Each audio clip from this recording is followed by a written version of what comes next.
mbola faly miarabantsika rehetra mianaran'i Jesosy ry havana.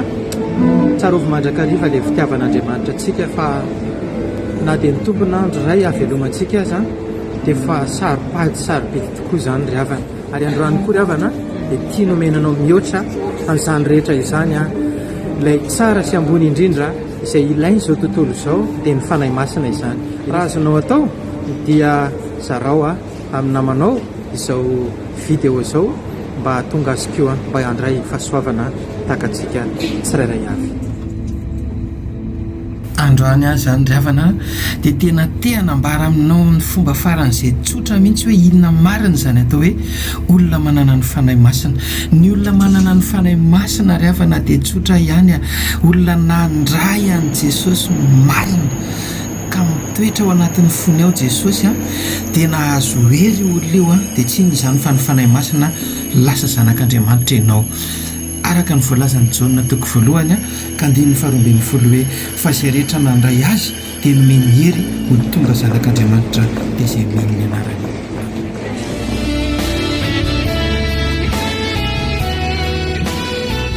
Ankehitriny izay dia lasa tia amin'ny faritra Montpellier aty androany, ary anisan'ny teny izay nitoriana androany ry havana dia ny asan'ny apôstôly toko voalohany ka ny 9:9 izay teny nambarany Jesosy talohan'ny niakarany tany an-danitra manao hoe azo hery ianareo amin'ny ilatsahan'ny fanahy masina aminareo ka ho vavolombeloko eto Jerosalema sy eran'ny Jodia sy Samaria ary hatrany amin'ny faran'ny tany.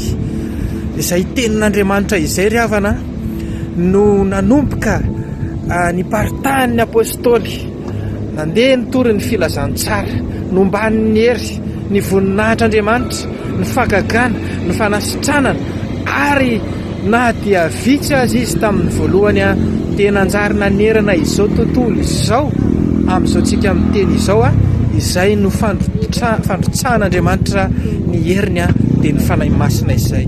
Tsy misy afa-tsy izay herin'Andriamanitra izay ry havana izay irery ihany no toriana sy ambara ho antsika rehetra izay mpitory ny filazantsara ambarao tadiavy ka tsao ny herin'ny fanahy masina, aoka ho feno ny fanahy masina izay rehetra manatanteraka ny asan'Andriamanitra raha tianao ny aomby eo amin'izany asa nandrany antsika izany. Fa tsy fombafomba izy ity, ny fitoriana filazantsara tsy fombafomba, tsy fitoriana ihany koa anaram-piangonana, tsy fitoriana ry havana izay mety fihetsiketsehana ivelany fa ny fitoriana ny filazantsara fandraisana an' Jesosy Kristy.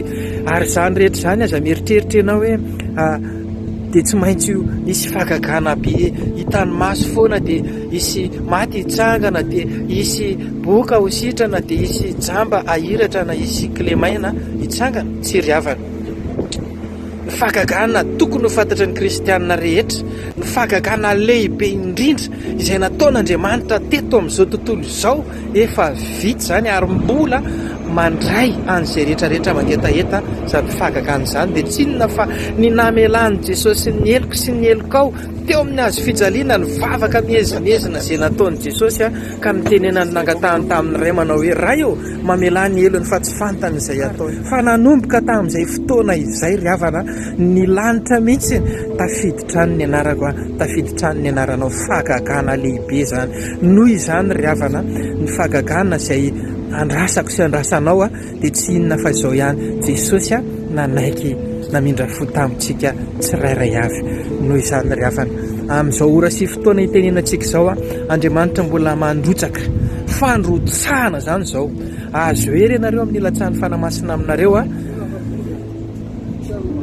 ka ho vavolombeloko eto Jerosalema sy eran'ny Jodia sy Samaria rehetra any amin'ny faran'ny tany. Fandrotsahana ny fanahy masina izany ka ho feno fanahy masina isika amin'ny alalan'ny fibebahana, amin'ny alalan'ny fanolorantena isak'izay mahatsiaro ianao dia raiso Jesosy andao hiaraka Jesosy fa tsy misy afa-tsy Jesosy momba anao izay ny fanahy masina mahery izay mitantana anao.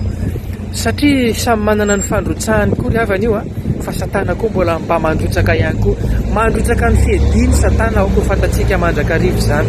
Ao amin'ny Apokalipsy toko 12 ny 12 dia milaza mihitsy ny tenin'Andriamanitra hoe loza ho anareo ny tany sy ny ranomasina fa tonga any aminareo ny devoly miaraka amin'ny fahatezerana mirehatra satria maninona satria fatany fa kely sisa ny andro, kely sisa ny andro ny satana mety mandrotsaka ny fiadiny koa satana fa ianao koryavana manana ny fanahy masina, manana ny Jesosy a tsy maintsy mpandresy miaraka amin'ny Jesosy araka amin'ny teny hoe raha Andriamanitra ny momba antsika iza no atohitra antsika Romanina toko fahavalo ny andininy faraika amby telopolo. Raha Jesosy Kristy ny raisinao na dia mandrotsaka ny heriny na dia mampiasa ny heriny aza ny divoly sy ny fahavalo rehetra, raha Andriamanitra ny momba anao, raha Jesosy ny ao anatinao a tsy misy matohitra mahireza aza matahotra aza mierika fa izy rehefa tia dia tiany azy hatramin'ny farany.